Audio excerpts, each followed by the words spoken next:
అందరికీ శనార్థులు దిల్దార్ వార్తలకు స్వాగతం. ఇయాల్టి పెద్ద వార్తలు ఏమేమి ఉన్నాయో చూద్దాం పాండి. పచ్చని చెట్లు ప్రగతికి మెట్లు అన్నారు పెద్దలు. మరి పుష్ప ఏమన్నాడో తెలిసినా? నాతోనైతే ఏమనలే. పచ్చని చెట్లు పచ్చనోట్లకు మెట్లు నీ అవ్వ రప్ప రప్ప నరుకుడే. ఏంది నువ్వు రప్పరప్ప నరికేది? అరే డైలాగ్ చెప్పిన గంతే. మరి వానాకాలం వచ్చింది కదా, పెడతలేవా మొక్కలు? పెట్టాలే, ఇన్స్టాలో రీల్ కోసమైనా 2 మొక్కలు పెట్టినట్టు చేయాలి. ఏటా నువ్వు కూడా అట్లనే చేస్తావు కదా, ఈ తాప ఇద్దరం కలిసి పోజులు ఇద్దాం. హలో నేను మీ లెక్క ఫోటోలకు పోజులు ఇచ్చే రకం కాదు. అంటే నువ్వు వనజీవి రామయ్య మనవరాలువా ఎట్లా? బరాబర్ అయితా. అందరు పోజులు ఇస్తే నేను మొక్కను నాటి దాన్ని పెంచి పెద్ద చేస్తా. ఇగో ఈసారి లెక్క. అదిగో ముఖ్యమంత్రి మొక్క నాటుతున్న దృశ్యాన్ని చూస్తూ ఉన్నాం. మనం ఇక్కడ చప్పట్లు కొడితే సారికి వినిపిస్తుంది గట్టిగా. Thank you. తెలంగాణలో మొలకలు నాటే పండుగ శురువైంది. సీఎం రేవంత్ రెడ్డి సారు, అడవుల మంత్రి సురేఖ అక్క రాజేంద్రనగర్లో వన మహోత్సవ కార్యంలో మొక్కలు పెట్టిర్రు. ఇన్నొద్దులు హరితహారమని హడావిడి చేసిర్రు. ఉత్తగానే కోట్ల రూపాయల మొలకల పేరుతో ఆగం చేసిర్రు. ఈ తాప నాటిన మొక్క ఖచ్చితంగా చెట్టు కావాలి, 10 మందికి నీడను పనులను ఇయ్యాలని అనుకొచ్చిండు సీఎం రేవంత్ రెడ్డి సారు. అయితే అమ్మలకలకు ఇంకొక బంపర్ ఆఫర్ కూడా ఇస్తామని అన్నాడు. ఏంది సారు గది? తొందరలోనే ఎమ్మెల్యేలకు కూడా మహిళా రిజర్వేషన్లు రాబోతున్నాయి. 153 సీట్లలో 51 సీట్లు, 33% ఆడబిడ్డలు ఎమ్మెల్యేలు కాబోతున్నారు. ఈ 51కి ఇంకొక 10 అదనంగా కలిపి 60 సీట్లు ఆడబిడ్డలకు ఇచ్చే బాధ్యత నేను తీసుకుంటా. మీరందరూ మంచి పనులు చేసి మంచి పేరు తెచ్చుకోండి. మిమ్మల్ని గుర్తించి మీకు ఎమ్మెల్యే టికెట్లు ఇచ్చడమే కాదు, మిమ్మల్ని గెలిపించుకునే పూచి కూడా నాది.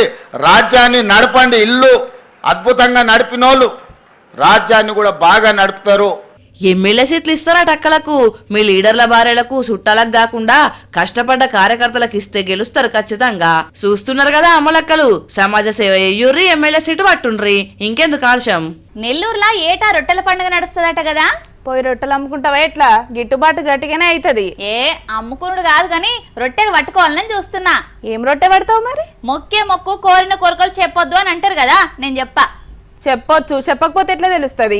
చిన్నదే కోరిక, ఇల్లు రొట్టె. అవునా? ఈడికెళ్ళి తలుసుకో అవుతుంది. అయినా పండుగ శురువైందా నెల్లూరులో? మోహారం అయిపోయింది కదా, అక్కడ పండుగ శురువైంది. అవును కదా. చూడు జనాల మొక్కులు ఎట్లున్నాయో.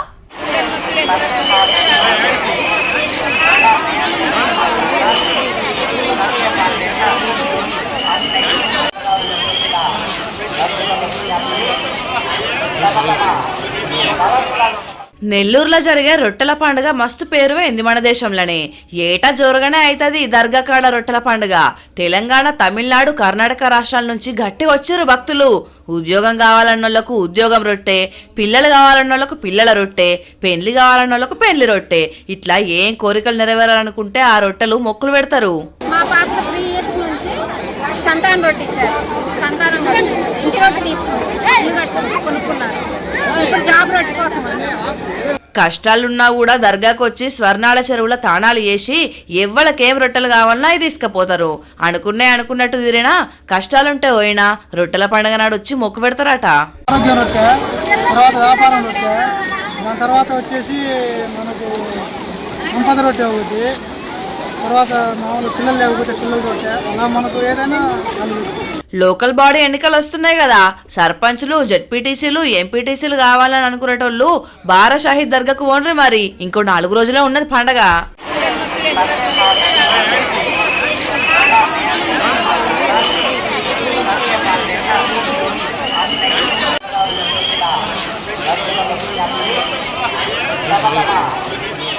చాలా రోజుల నుంచి చూస్తున్నావా, మన గల్లీలా జాగ ఖాళీగా ఉన్నది. ఏది? ఫంక్షన్లు అయితే ఖాళీగా ఉన్నదని భోజనాలు పెడుతున్నారు, గాజాగనేనా? దిక్కు మొక్కు లేకుంటున్నది, మనం దాన్ని హక్కును చేర్చుకోవచ్చా? ఏంది నువ్వు దాన్ని చేసేది? అది సర్కార్ జాగా, అక్కడ పెట్టిన బోర్డు చూడలేదా? ఇది ప్రభుత్వ భూమి, దాన్ని ఆక్రమించిన వాళ్ళు చట్టరీత్యా శిక్షకు అర్హులని. అసొంటి బోర్డులు మస్తు తయారు చేయొచ్చు. రేపు పొద్దున దిస్ ల్యాండ్ బిలాంగ్స్ టు సిరమ్మ అని రాసిరమ్మంటావా? అంటే కబ్జా పెడతా అని అంటున్నావా? లేదు, అనాథగా ఉన్న భూమిని దత్తత తీసుకుంటా అని అంటున్నా. అందరూ పిల్లలను కుక్కల్ని తీసుకుంటే నేను భూమిని తీసుకుంటా. మా తల్లే, నీ అసొంటోళ్ళు ఎక్కువైందనే విశాఖపట్నం కాడు చూడు, ఒక కాకి ఏం చేసిండో.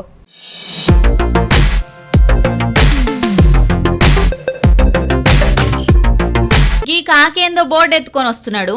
నిన్న మొన్నొచ్చిన గాలి దుమారాలకు పడిపోయింది కావచ్చు, పట్టుకోబోతున్నాడు కావచ్చు. ఓ కాక, ఏందే అది? ఏది ఓసారి చూపెట్టు. ఓష్ని, సర్కార్ భూమిలో వాతిన బోర్డు పట్టుకొని పోతున్నావు కదా, ఏంది ముచ్చట అని అంటారా?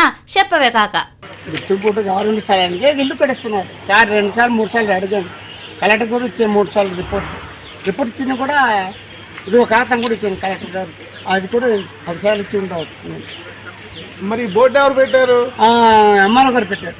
మరి మరి మీరేంటి ఇచ్చారు? ఎంఆర్ఓ గారు మాకు చెప్పారు, వాళ్ళు పెరికేసి ఇల్లు కట్టేస్తున్నారు. మీరు ఆ బోర్డు పెట్టారు కదా, తీసేసి పెట్టేస్తున్నారు. పాడేరుల శానా సర్కార్ జాగాలల్లా గిసొంటి బోర్డులున్నా కబ్జారా ఇల్లు పెద్ద పెద్ద ఇండ్లు కడుతున్నారట. ఆఫీసర్లకు ఎన్ని మట్ల చెప్పినా పట్టింపు చేస్తలేరట. సర్కార్ భూములని బోర్డులు పెట్టుడెందుకు, వాళ్ళ ఇండ్లు కడుతున్న సప్పుడు చేయకుండా ఉండుడెందుకు, అసొంటప్పుడు బోర్డులు పెట్టకుండ్రి అని చెప్పేటందుకు కలెక్టర్ కాడికి వచ్చిండట. చూడుండ్రి, వేలకు వేలు జీతం తీసుకుంటున్న సర్కారోళ్లకు పట్టింపు చేస్తలేరు గాని మామూలు మనిషికి ప్రభుత్వ ఆస్తుల మీద ఎంత పట్టింపున్నదో. ఇప్పుడంటే కలెక్టర్ కాడికి వచ్చిండంటే మీరు పట్టించుకోకపోతే మంత్రుల కాడికి, సీఎం కాడికి పోతానంటున్నాడు. చూసుకొని మరి ఆఫీసర్లు. అది గవర్నమెంట్ ల్యాండ్, మీ ల్యాండ్? Government land.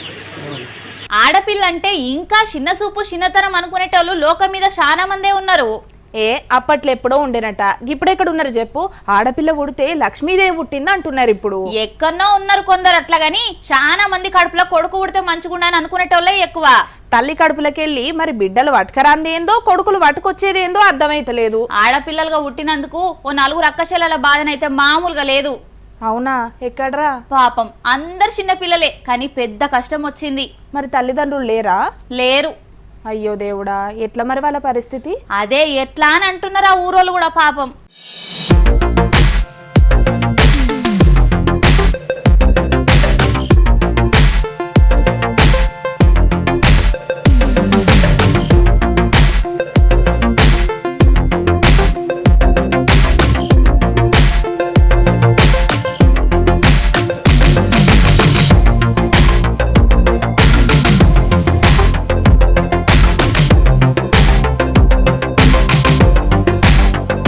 పాడుకునే వయస్సులా కొండంత కష్టం వచ్చింది పాపం గీ పిల్లలకు.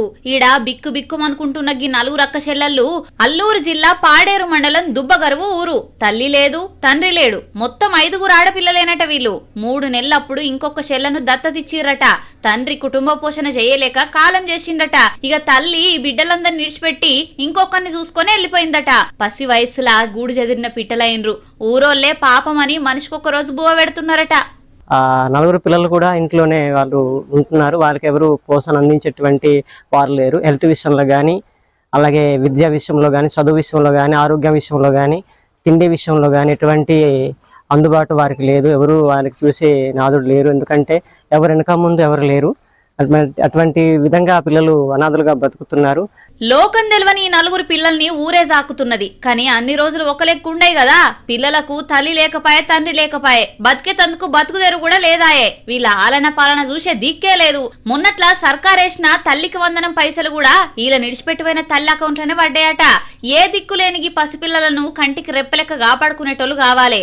అయ్యా సర్కారు పెద్దసార్లు జర వీళ్ళ గోసం చూసి మంచి చదివిచ్చే సర్కార్ ఆశ్రమంలో పెట్టిస్తే బాగుంటది అని అంటున్నారు ఈ వార్త చూసిన జనం.